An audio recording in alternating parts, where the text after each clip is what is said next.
మత్తయి సువార్త 6వ అధ్యాయం 3వ వచనం.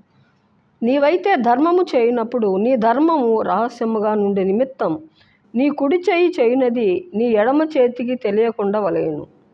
అట్లయితే రహస్యమందు చూచి నీ తండ్రి నీకు ప్రతిఫలం ఇచ్చును.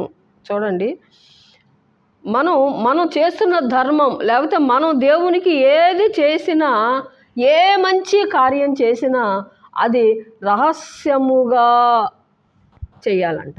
దేవుని స్తోత్రం.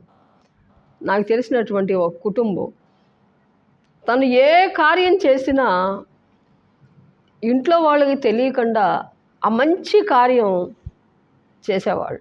దేవుని స్తోత్రం. ఆ వ్యక్తి చూడండి, ఇంట్లో వాళ్ళకు కూడా తెలియదు.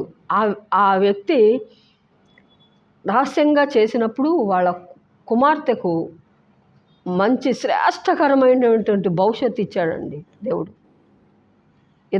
ఇచ్చినటువంటి బిడ్డలకు దేవుడు శ్రేష్టకరమైన భవిష్యత్తునిచ్చాడు. దేవుని స్తోత్రం. అందుకని మనం చేసేటటువంటి ఆ మంచి కార్యము, లేకపోతే ఒక మంచి పని దేవుని కోసం, దేవునికి నువ్వు ఏది ఇచ్చినా,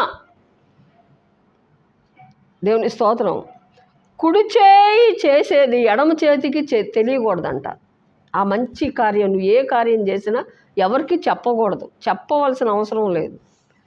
మంచి కార్యం ఏ కార్యమైనా, దేవుని స్తోత్రం, అదంట రహస్యమందున్నటువంటి చూచు నీ తండ్రికి నీకు ప్రతిఫలం ఇచ్చును. నువ్వు రహస్యముగా ఆ కార్యం, మంచి కార్యం నువ్వు చేస్తున్నావు కాబట్టి రహస్యమందు చూస్తున్న దేవుడు రహస్యముగా నీకు ప్రతిఫలం ఇస్తాడంట. ఆమేన్. దేవుడి మాటలు దీవించను.